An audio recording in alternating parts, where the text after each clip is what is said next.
Hi, hello, yes. We made it to the end. It's been a long ass road to get here, but here we are nonetheless. Finishing a series is kind of bittersweet. I am happy to be done, but I'm also sad I won't be working on it anymore. Yes, I have other things in the works, but when you sink so much time and energy into one thing, it feels weird when it's over. I may be doing a spin-off of this series where I ask you guys to send me books you were forced to read in school and see if I like them. So if you think that is something you may be interested in, please let me know in the comments below. If you don't want to comment here, Twitter and Discord are fine too. I mentioned in the last video that this series would end with a great book about racial tension, which is why I am happy to be discussing with you today the 2009 Kathryn Stockett masterpiece that is The Help. I will only be discussing the book. I know there is a movie, and when I did read this my senior year, they did also let us watch the movie. Me being me, I then wrote an essay comparing the book to the movie for extra credit. And moral of the story, yes, I have always been like this. I thought about making this a book versus movie, but decided to stick with the book as I do have another book versus Netflix coming. Me and 365 Days 2 are about to be absolutely beefing, and I am so hyped for you guys to see it. Also, I ended up looking at the cast of this movie when I discovered that Johnny Foot is played by Mike Vogel, and I've made a promise to myself to avoid that man like the plague until Sex Life Season 2. So, we're sticking with just the book. The Help follows the perspectives of three main characters: Abeleen, a single black maid who cares for a white child named May Mobley; Minnie, another black maid known for her amazing cooking and bad attitude, which same. Then there's Eugenia, but she is called Skeeter. She is a white woman who gets a job writing for a cleaning and housekeeping column for the local newspaper. Together, they entangle me in a tale of racial injustice, friendship, and at some points just straight comedy because Minnie is funny as hell, you guys. However, as funny as some of the dialogue is, I am tossing up another trigger warning here. In this video, we will be discussing racial injustice, racial language, domestic violence, and miscarriages. For as many funny moments as this book had, there are about twice as many heartbreaking ones, which is why I always try to warn you guys ahead of time. Being as we do have three different perspectives, I am going to follow the perspective flow up the book. That being said, we are starting off with Abeleen. She is the maid who works for Elizabeth Leafold and is tasked with caring for the house and Elizabeth's young daughter, May Mobley. Elizabeth does not like to do anything for her daughter, leaving everything entirely up to Abeleen. She says that ever since Elizabeth had May Mobley, she's been showing signs of the baby blues, which to me sounds like a term for postpartum depression. While tending to Elizabeth and her group of friends, one of them, Hilly, whom I cannot fucking stand, says that she's going to be proposing a bill to have segregated bathrooms installed in all white homes, saying, all these homes they're building without maids' quarters? That's just plain dangerous. Everyone knows they carry different kinds of diseases than we do. And that leads up to, that's exactly why I've designed the Home Help Sanitation Initiative as a disease preventative measure, a bill that requires every white home to have a separate bathroom for colored help. Do you get why I don't fuck with Hilly? One of the women at the gathering is Skeeter, who replies with, maybe we ought to just build you a bathroom outside. Skeeter 1, Hilly 0. In the days following, Abeleen's friend Minnie calls her saying that she lost her job because Hilly is putting her mother in a home and accused Minnie of being a thief. Minnie says that she could have come back from that, but she did something to Miss Hilly that would make finding work extremely difficult. Just hold on to that factoid in the back of your mind. Now enter Celia Foote, who calls Elizabeth's home looking to speak with her, trying to help with the fundraiser they're planning, but the women don't like her because she married Hilly's ex, Johnny Foote. Celia asked Abeleen if she knew of any maids looking for work and sets her up with Minnie, hoping like hell the rumors do not get to Celia before she got to speak with Minnie. Now we are shifting to Minnie's perspective, and everything with Celia pans out, so she goes to her home to meet her new employer. Off jump, Celia is different from any other woman that she's worked with in the past. Celia is only hiring a maid to help her learn how to keep a home and be a better wife for her husband. She even lets Minnie pick her own schedule and pay. The only condition is she has to be there when her husband is at work. When Minnie does start working for Miss Celia, she treats Minnie like a person, asking questions, wanting to know more about her and her cooking skills. It's unsettling to Minnie, who's never experienced anything like that before, but Celia's honestly kind of wholesome. She's from even farther south than Jackson, Mississippi, and doesn't have any friends. She tries to make friends, but again, they want nothing to do with her because she married Johnny. So yeah, that's Minnie and Celia. The next couple of chapters do give us a more in-depth look on Skeeter, and Skeeter's section starts after the lunch with the bathroom discussion. We learn that her mother doesn't like her appearance. Skeeter has frizzy blonde hair, blue eyes, and at the staggering too tall height of 5'8". I'm offended. This is the bit where we actually encounter one of the biggest mysteries that hang over this entire book, and that is Constantine. Constantine was Skeeter's maid growing up that raised her and eventually left her job while Skeeter was at college. Her mother is clearly lying about what had happened, and no one has her contact information. Skeeter also loves to write and wants to be published one day.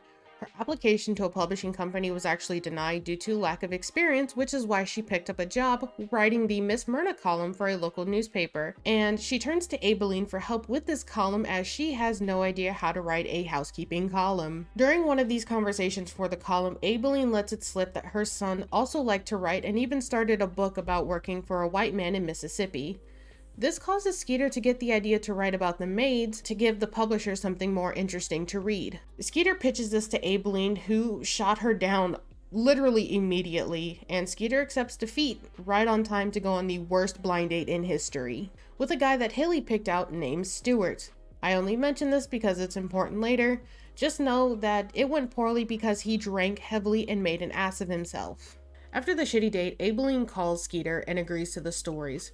Her only explanation for changing her mind was Hilly. The only way Abeleen does seem to be able to get her stories out is by writing them down and in turn reading them to Skeeter. From their meetings, we learn there isn't just a social risk to these meetings, but a legal one as well. This is occurring in the midst of the civil rights movement, meaning cops are arresting white people who meet in secret with black people out of fear that they are plotting to continue the movement. Skeeter's beliefs are obvious in her actions and overall compassion for the maids. She starts noticing how poorly her friends treat their maids simply for being black. That being said, Skeeter is clearly on edge when Hilly asks her to run her bathroom segregation bill in the newspaper. While that is occurring, Abeleen has asked 31 maids for help with these stories, and only Minnie has agreed to help. And Minnie only agreed to help wondering if there would be any change to come in the world if she does, and if so, would it pave a better future for her children.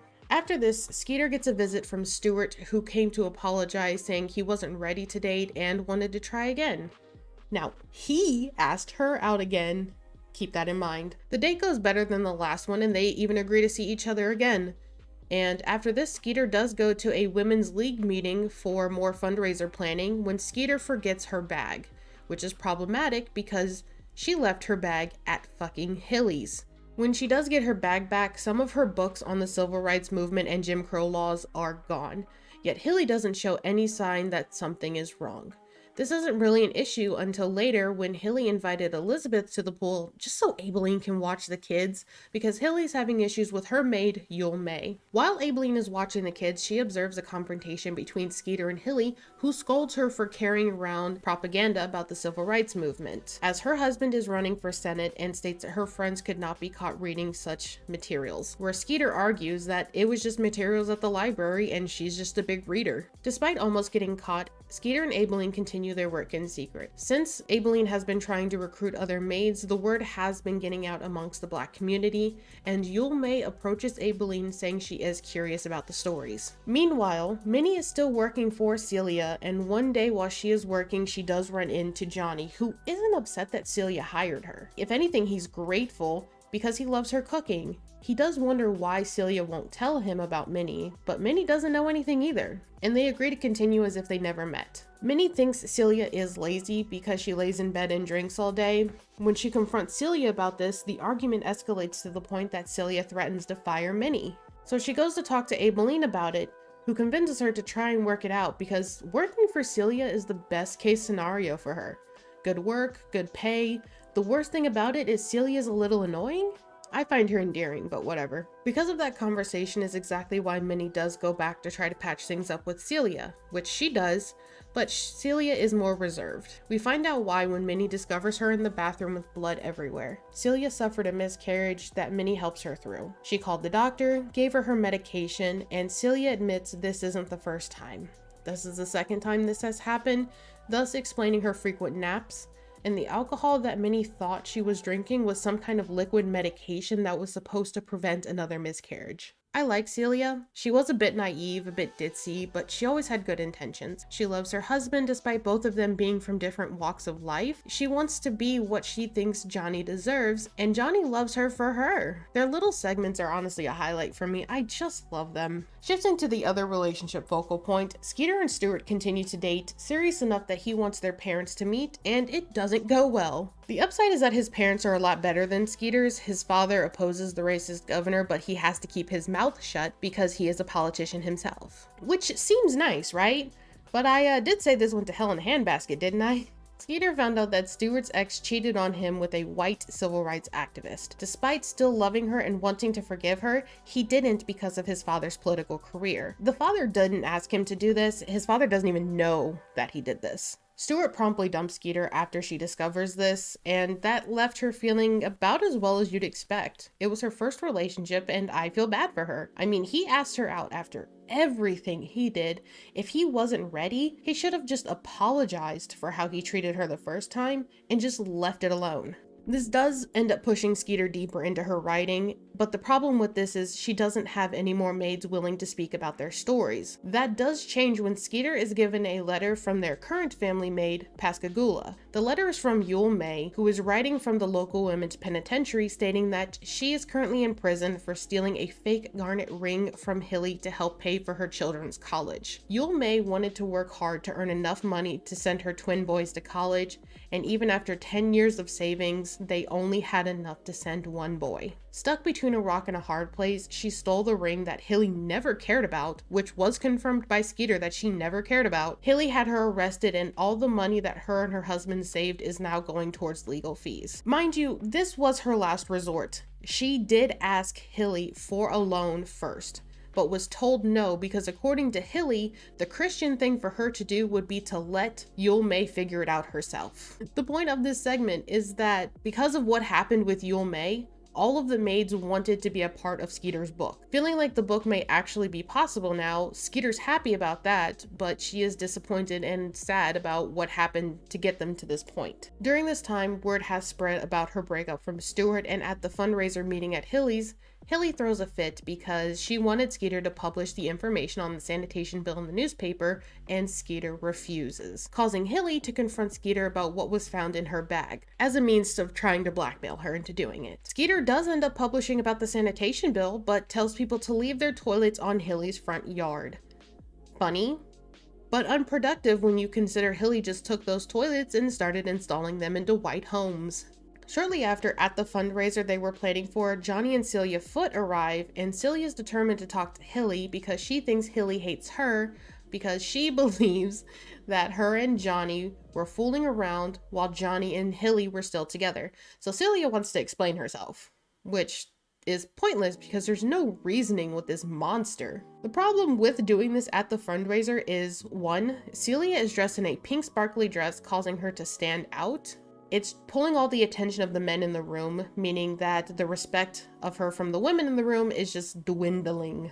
Problem number two is Celia doesn't get to talk to Hilly until she's severely drunk, and as a result accidentally rips Hilly's dress. But it's what she deserves. Hilly proceeds to threaten Celia, accusing her of playing a joke on her by signing her up to win one of Minnie's chocolate pies as a raffle prize, which is still a touchy subject for her, and you'll see why. However, Celia is very confused but tries to explain that she didn't get pregnant until after her and Johnny broke up, but Hilly doesn't believe her because why would this woman ever be reasonable about fucking anything? Come to find out after the event that it was Hilly's mother that signed her up to win Minnie's pie, but does Hilly apologize for being wrong? No, hell can and will freeze first. Meanwhile, Minnie goes to see Celia for work that day and found her in the bed crying with a letter from Hilly demanding $200 be donated to their charity as penance for her behavior. Celia is still confused on why Hilly feels this way, so Minnie finally explains what happened with the pie. When Hilly put her mother in a home and branded Minnie a thief, Hilly offered her a job at well below the average salary, knowing that Minnie was not going to be able to find work anywhere else. Hilly manipulated the entire situation just to try to get Minnie to replace Yule May. So Minnie baked Hilly a delicious chocolate pie and watched Hilly eat 2 big pieces of it before telling her to eat my shit. because that's exactly what Hilly just did. Unsanitary? Yes, but this is the same woman who thinks black people are clean enough to watch her children, but not clean enough to use the same bathroom. I think I care very little about what is and isn't sanitary when it comes to this bitch. Luckily, Celia is grateful for Minnie telling her, and even mailed the check to Hilly saying something like, for 2 slices of pie. Fucking go, Celia! There is some self-doubt in Celia that she's never going to be able to make her marriage work with Johnny here because they're too different, this environment isn't for her, but Minnie tells her not to give up because then Hilly would win. So Celia decides to finally tell Johnny about the babies, and he thanked Minnie for being there for Celia and even offered her a job for the rest of her life if she wanted it. This is where we transition to a fairly large Skeeter chapter.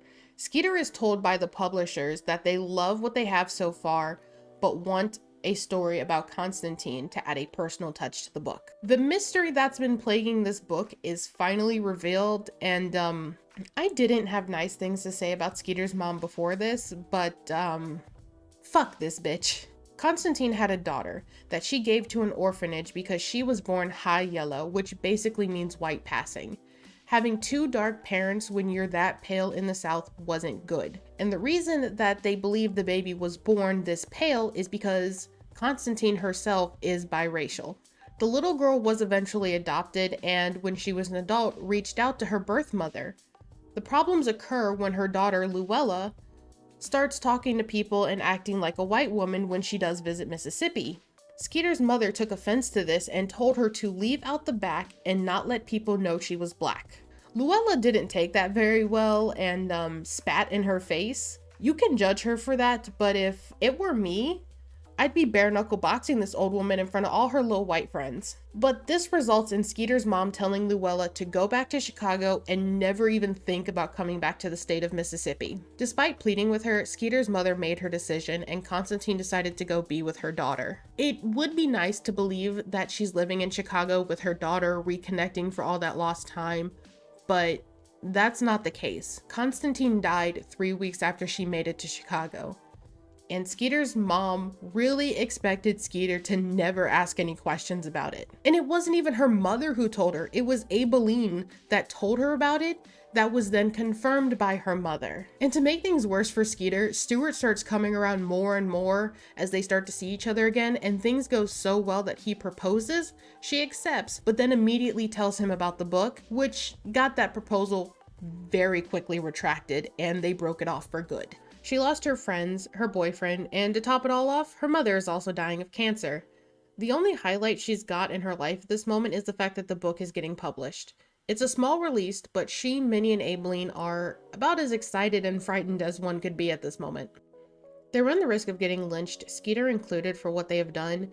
Everything was made anonymous, but there's still a chance that people could figure it out, and that's when Minnie has the brilliant idea to tell Skeeter to publish the pie story, because she knows that Hilly would never admit to eating the shit pie. And it works. People suspect that it's about Jackson, Mississippi, but no one's owning up to it because the stories didn't portray the employers in the best light, including Hilly, who once she gets to that section in the book, starts getting adamant that it is not about Jackson. Luckily though, through the book, Skeeter was offered a job as a writer's assistant in New York. She is hesitant to take it considering how things are right now in Mississippi, but Minnie and Abeleen tell her to go for it because she has nothing here anymore.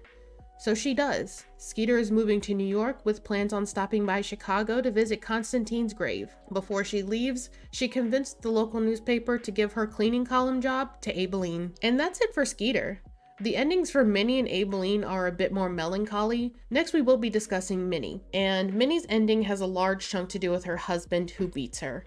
And the only time he doesn't beat her is when she's pregnant, which she currently is. However, he ends up losing his job because Haley's husband, William, told his employer to fire him because it's suspected that Minnie is a part of the book. So Minnie's husband threw the kids out of the house and locked Minnie in the bathroom with plans to light the place on fire with her in it. Luckily, she escaped with her kids and called Abeleen, asking her to stay on the phone with her while they waited for their friend to come get them. Abeleen tells her that now is the time to leave her husband. The friend they're going to stay with lives closer to the Foots, who guaranteed her a job, plus there's more money coming in from the book sales. However, we don't get confirmation if she is actually going to leave her husband permanently, And that's it for Minnie. Abeleen has a bit of a more bittersweet ending. Hilly convinces Elizabeth to accuse Abeleen of stealing. It's Hilly. It's always fucking Hilly. Hilly was the one who fired Abeleen and threatened charges. Elizabeth just sat there unsure of what to do or say and just let Hilly be Hilly. The gut-wrenching part is when May Mobley came out, and Abeleen has an emotional goodbye with May Mobley, who begs her not to go. The last thing Abeleen heard was May Mobley crying for her. This broke Abeleen's heart, but she decided to retire from being a maid. Even in the depths of her despair, she realizes that she's more free than Hilly and Elizabeth. Elizabeth has made herself a prisoner of Hilly, and Hilly is forever trapped in this hell of being as arrogant as she is. Abeleen accepts her fate, willing to start her life over. I cried reading this book. There is something about it that just gutted me. The book portrayed ignorance in the time realistically, or as realistically as I know it to be, and my only knowledge of racism in the 60s is my grandfather, who was Black and experienced it firsthand. I think my favorite part of this book is Celia and Johnny. Their love seemed so surface level, but we do only see it from Minnie's point of view. However, considering Johnny doesn't expect her to be any more than what she is, and Celia wanting to be better for him, it's easy to see the love is real. Not to mention, when she did tell him about the babies, Johnny got on his knees and begged her not to leave him. He loves her despite the scene that she made at the fundraiser. And that is relationship goals. Thank you for attending my TED Talk. But no, really, I originally read this book when I was 18, and it was pivotal for me because at the time I was coming into myself as a Black woman. And seeing these Black women stand up to the injustice, even anonymously in their own town, was truly inspiring to me. And I will recommend this book to anyone who's willing to hear me talk about it. That being said, I think I've said all I've got to say for today. Please remember to drink water and return your library books on time, or else.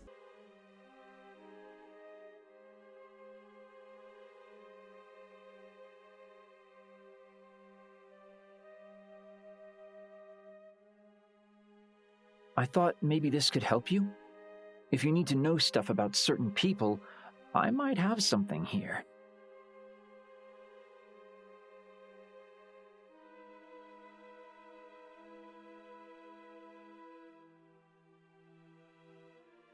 That's right. Anything that intrigues me, I guess. Sometimes things I don't understand, so I can ask someone later. Human things, mostly.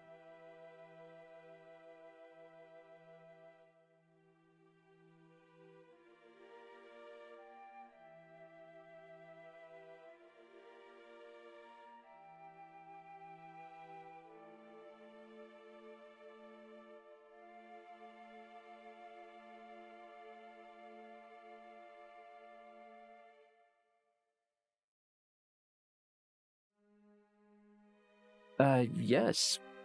Yes, there is.